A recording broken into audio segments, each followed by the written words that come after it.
most of what people care about can be thought of as a skill, right? I mean, well-being is a skill. Not suffering unnecessarily is a skill. Regulating, noticing your emotional life and regulating negative emotion is a skill. The moment you begin practicing mindfulness, which is just learning to pay close attention to the nature of your experience. You're not adding anything to your experience. You're just noticing what it's like to be you moment to moment, but in a way that is not reactive. You're not grasping at what's pleasant or pushing what's unpleasant away. You're just, to make this concrete, I mean, let's say you have a fear of public speaking, right? So you're about to go out on stage and you feel anxiety. The default state of someone who doesn't want to have that experience is one to, in advance worry about that experience. I mean, the anxiety is kindled just by the mere thought of what you have to do. Then, once you feel the butterflies, you are at war with them, right? Your mind contracts around it. Like, I see people do this all the time. They're relaxed. I'm unhappy. When am I? And you're talking to yourself. You're not noticing it because the thoughts just come up from behind you as fast as they can, and they seem to be you, right? You're identified with each thought that emerges in consciousness. And most people live their lives as though there's no alternative. We're not given a rule book for how to operate a human mind, right? And there's no place in a normal education where it's even indicated that there's an alternative here. And so we kind of stumble out into adulthood, more or less assuming that we'll always have the minds we have, and that really the only thing we can do to really upgrade our firmware is to just add new content. We can read books, we can develop interests, but there's nothing at the sort of root level of our emotional and cognitive life that can change. And so mindfulness is a way of kind of dropping a little bit lower and realizing, so in this case, if you're feeling anxiety, there's actually a place from which you can just feel it, right? And be actually indifferent to it or anything else you could be feeling. I mean, just notice that there's even an unpleasant sensation. I mean, first you can notice that anxiety isn't even that unpleasant. I mean, it's so close to excitement in its actual physiology that really the difference between excitement and anxiety is more or less just the framing. It's just the story you're telling yourself. If you felt these tingles and this slightly adrenalized response right before you're about to go on a roller coaster, that's part of why you're going on the roller coaster. You like that experience, right? But the fact that you feel that way when you're about to have an interview or you're about to walk out on stage, that's intolerable, right? So just dropping back and realizing the power of the framing is again, this is a skill that is a fairly esoteric one, but now many people are learning it. The secret's out, and it has immense utility because then you can realize that the half-life of negative emotions is incredibly short. I mean, one, you can actually be psychologically free even in their presence, right? Your freedom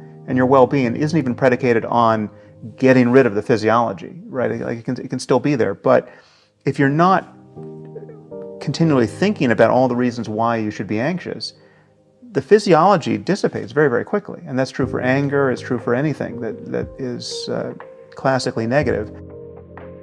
Now, if we're talking about a clinical depression, it's useful to say that there's a physiology to this that can be driven from below in a way that's not narrowly responsive to their thinking, right? So it'll tend to produce depressive thoughts, and the depressive thoughts will tend to feed back on the state.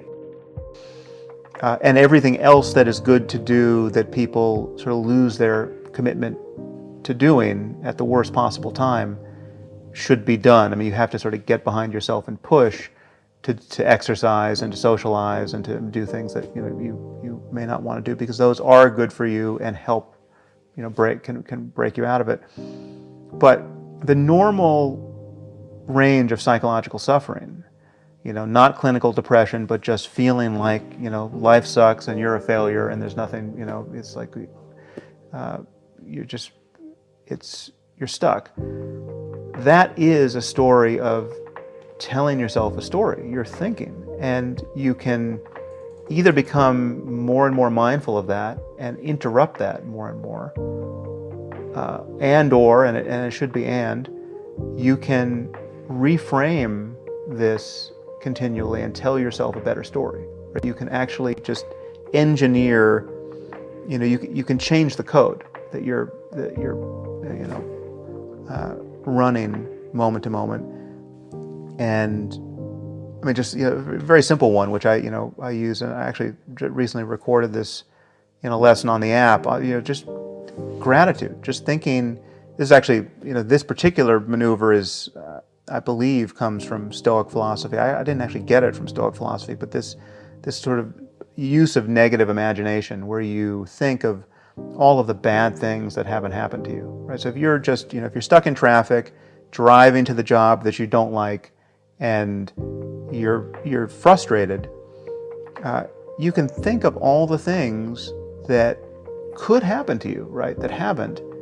And if any one of them happened to you, you would consider your prayers answered if you could just be returned to this moment, right? Like, you haven't been diagnosed with cancer, right? You've got 2 young kids, say, you want to live to see them grow up, and you could be the guy who today is going to find out you've got 2 months to live, right? And you have to, then the next 2 months is spent just unwinding your worldly affairs, right?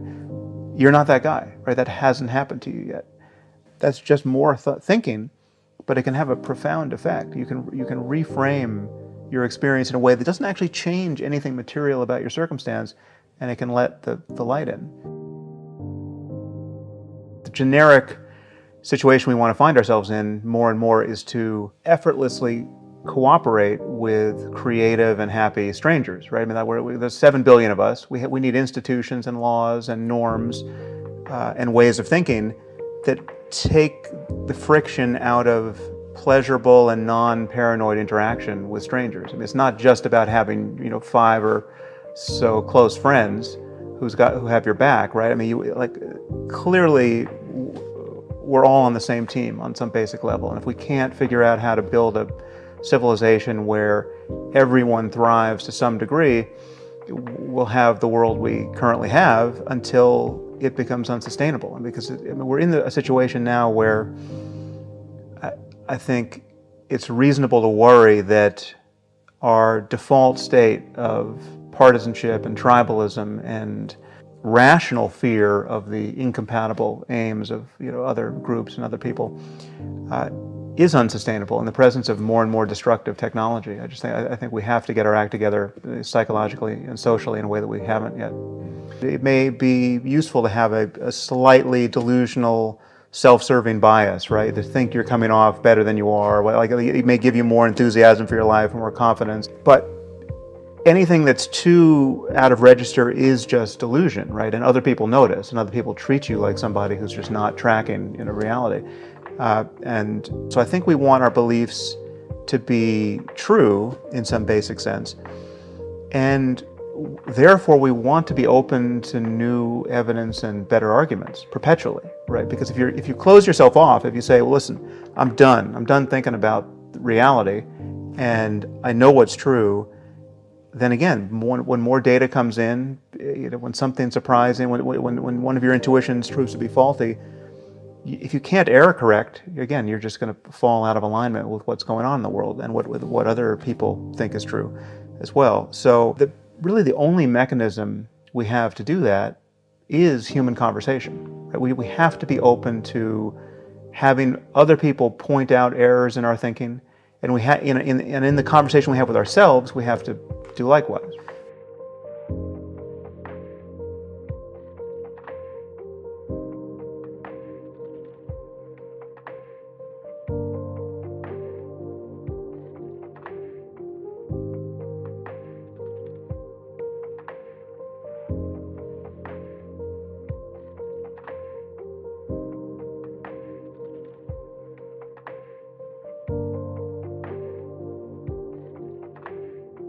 Many of the things that people think they want out of life, the ways they're keeping score about how good their lives are or aren't, they're not seen as this experience as being delivered to them either based on the skills they have or the skills they've never thought to acquire.